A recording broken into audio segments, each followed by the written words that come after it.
Good morning बच्चों, RJP junior high school में आपका स्वागत है। हमने आपको क्लास 6 में आपको हिंदी चैप्टर फर्स्ट पढ़ा रहे थे, हिंदी ग्रामर।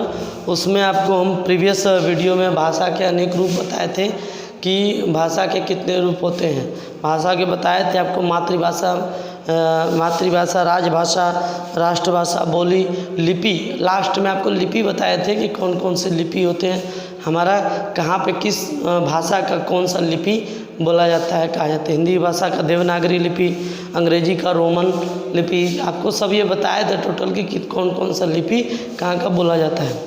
अब हमारा नेक्स्ट आता है व्याकरण। व्याकरण के बारे में आपको बता दें, भाषा लिखित हो अथवा मौखिक, उसमें से होने वाले अशुद्धियों का पता लगाने के लिए शुद्ध रूप से बोलने और सीखने के व्याकरण की ज्ञान बहुत जरूरी होते हैं। यानी जो भाषा होता है उसमें हम बहुत सारे वाक्य को क्या बोलते हैं, वाक्य को अशुद्ध बोलते हैं। उसको शुद्ध करने के लिए हम व्याकरण का यूज करते हैं।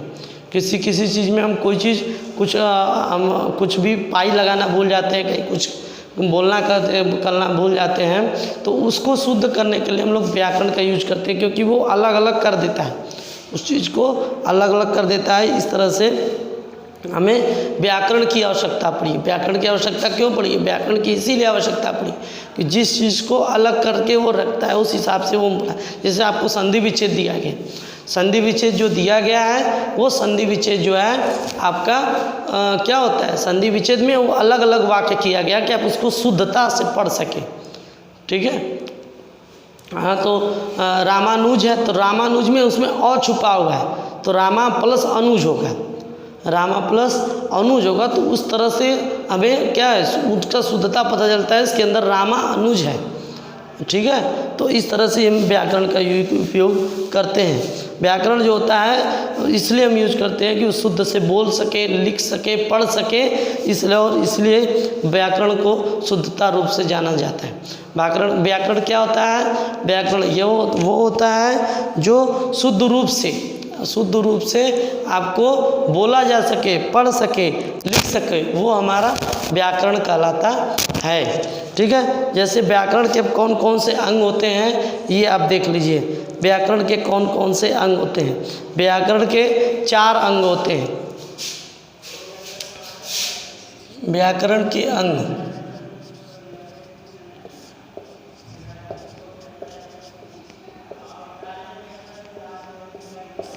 व्याकरण के अंग, व्याकरण के हमारे 4 अंग होते हैं। ठीक है। इन्हीं चीज़ से आपका एक एक अक्षर बना हुआ है। तो हमारा सबसे पहले वर्ण विचार, इसको वर्णमाला कहते हैं, वर्ण विचार होता है। ठीक है। सबसे पहले वर्ण से स्टार्ट होता है, जो पाई खींचना, हलंत लगाना, उसमें बिंदी लगाना, ये सब क्या वर्ण से स्टार्ट होता है। शब्द विचार दूसरा होता है, शब्द विचार।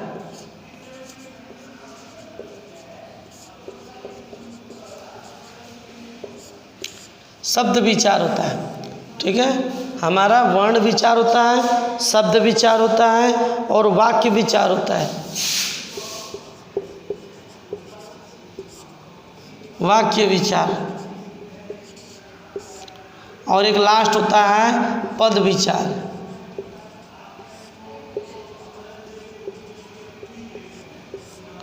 ठीक है। आपके व्याकरण के जो अंग होते हैं वो हमारे 4 प्रकार के होते हैं। सबसे फर्स्ट वर्ण विचार, सेकंड शब्द विचार, थर्ड वाक्य विचार और फोर्थ होता है हमारा पद विचार। अब इनके बारे में जान लेते हैं कि सबसे फर्स्ट वर्ण विचार होते क्या हैं। वर्ण विचार जो होते हैं इसके अंदर उच्चारण, उनके मेल से शब्द निर्माण का अध्ययन किया जाता है। वर्ण विचार जो होते हैं इनके अंदर जो शब्द आते हैं उनका उच्चारण पढ़ा जाता है, उनका मेल किया जाता है। तो इसको हम लोग वर्ण विचार कहते हैं। क्या कहते हैं? वर्ण विचार। यानी पूरा को मिलाकर, यानी हमारे जो उच्चारण होते हैं वो हमारे जो उनको मिलाकर हम लोग वर्ण विचार कहते हैं। ठीक है। वर्ण उनको मिलाने से हमें जो शब्द का निर्माण होता है उसको हम लोग वर्ण विचार कहते हैं। वर्ण विचार क्या होता है? वर्ण विचार जो भी उच्चारण हम बोलते हैं उसको मिलाकर, एक साथ मिलाकर, जैसे र फिर रा फिर म, तो रा मत क्या है, पहले एक बार र बोले, फिर रा बोले, फिर म बोले, तो इससे क्या है, तीनों को मिलाकर बोलेंगे अब राम। तो ये क्या है, जो पूरे शब्द को मिलाकर हमारा जो उच्चारण निकलता हो वो हमारा वर्ण विचार कहलाता है। क्या कहलाता है? वर्ण विचार कहलाता है। ठीक है। और शब्द विचार क्या होता है? शब्द विचार में उत्पत्ति, विकास, निर्माण, आगमन, अर्थ का आदि का अध्ययन किया जाता है। शब्द विचार में जो होता है उत्पत्ति होती है, यानी शब्दों की उत्पत्ति, यानी क की उत्पत्ति होती है, ख की उत्पत्ति होती है, यानी शब्दों की पहले उत्पत्ति होती है कि इसके अंदर क्या क्या आता है। तो शब्द विचार हमारा जो होता है उसमें उत्पत्ति होती है, निर्माण होती है, उसमें निर्माण होती है, विकास होती है, आगमन होता है, यानी शब्द से ही पहला चीज़ कोई अक्षर आता है। पहले शब्द रहेगा तभी हमारा कोई अक्षर यहाँ आएगा। तो इनका क्या है, यहाँ पे निर्माण होता है, उनका विकास होता है, आगमन होता है। तो वो हमारा अध्ययन शब्द विचार कहलाता है। वो हमारा अध्ययन क्या कहलाता है? शब्द विचार कहलाता है। शब्द विचार क्या होता है? जहाँ से किसी चीज़ का विकास हो। ठीक है, जहाँ से किसी चीज़ का विकास हो तो वो हमारा शब्द विचार कहलाता है। जैसे आप एग्जाम्पल देख ले, कोई पक्षी है तो कोई पक्षी उड़ रहा है आसमान, तो उसका विकास कैसे हुआ है?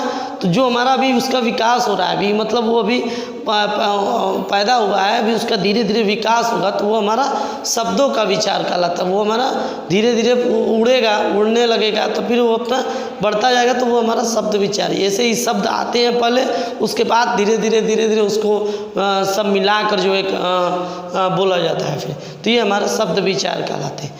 वाक्य विचार जो होते हैं, वाक्यों का गठन आपस में करते हैं। किसी वाक्यों का गठन हम आपस में करके उसको मेल मिलाप बैठाते हैं, उसके अध्ययन को हम लोग वाक्य विचार कहते हैं। ठीक है, वाक्यों का गठन करते हैं। इसमें वाक्य कैसे कैसे किस तरह के वाक्य आते हैं, कोई कठिन वाक्य आते हैं, कोई सरल वाक्य आते हैं, तो उस हिसाब से इन दोनों को मिलाकर हम एक शुद्ध वाक्य का निर्माण करते हैं। एक शुद्ध वाक्य का निर्माण करते हैं, जिससे हमारा वाक्य विचार कहलाता है। पद विचार जो होता है, पद के अंदर जो होता है संज्ञा, सर्वनाम और जो भी इसके अंतर्गत आता है, इसके स्वरूप जो आते हैं और उसका हम प्रयोग करते हैं, प्रयोग करके विचार करते हैं, उसको हम लोग पद विचार कहते हैं। इसके अंतर्गत पद विचार के अंदर संज्ञा सर्वनाम का जो वाक्य आता है, उसके पदों का प्रयोग करके हम उसको पद विचार कहते हैं। उसके पदों का प्रयोग करके हम पद विचार करते हैं। तो इस तरह से जो हमारा व्याकरण के जो अंग होते हैं वो 4 प्रकार के होते हैं। हमारा पहला होता है वर्ण विचार।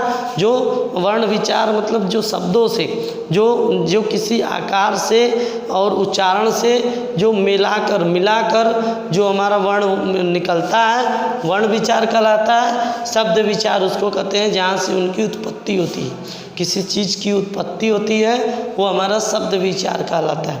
वाक्य विचार जो हम किसी चीज़ के भेद करते हैं, वाक्यों का गठन करते हैं, भेद करके हम वाक्यों का गठन कर लेते हैं, यानी जो सरल होता है उसको कठिन होता है, दोनों को मिक्स करके हम वाक्य का निर्माण करते हैं, वही हमारा वाक्य विचार कहलाता है।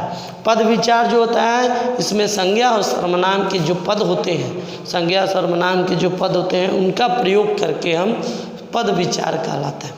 ठीक है, इस तरह से जो हमारा वर्ण विचार और शब्द विचार, वाक्य विचार और पद विचार के बारे में आपको बताएं। अब जो है आपका ये चैप्टर जो होता है कंप्लीट होता है और कुछ क्वेश्चन भी होते हैं। भाषा के कितने रूप होते हैं? भाषा के 2 रूप होते हैं, मौखिक और लिखित। आपको बताया एक मौखिक भाषा होता है, लिखित भाषा होता है। मौखिक भाषा क्या होता है? जो हम उस शब्द को जो हम एक दूसरे के बीच अपने विचारों को व्यक्त करते हैं, एक दूसरे के विचारों को हम व्यक्त करते हैं, आदान प्रदान करते हैं, वो हमारा मौखिक भाषा कहलाता है। ठीक है, और जो लिखित भाषा होता है, यानी अपने विचारों को व्यक्त करने के लिए हम लिख कर भाषा को पढ़ते हैं, तो वो हमारा लिखित भाषा कहलाता है। तो इस तरह से मौखिक लिखित पूछा जाएगा। भाषा के कितने रूप होते हैं? भाषा के आपके 2 रूप होते हैं। कौन कौन? मौखिक भाषा, लिखित भाषा। अब पूछा जाएगा हिंदी दिवस कब मनाया जाता है? तो हिंदी दिवस आप बताएंगे 14 सितंबर 1949 को हिंदी दिवस मनाया जाता है। तो इस तरह से जो है आपका चैप्टर में हम आपको बताएंगे। अब क्या होता है क्या नहीं। अब तब तक के लिए आपको जो है इतना चैप्टर में पढ़ाया, आप इसको आप फर्स्ट चैप्टर अपने से भी कंप्लीट कर लीजिएगा और आप कुछ अपने से क्वेश्चन आंसर भी करिएगा और जो हम आपको क्वेश्चन आंसर करा देंगे। तो थैंक यू सो मच।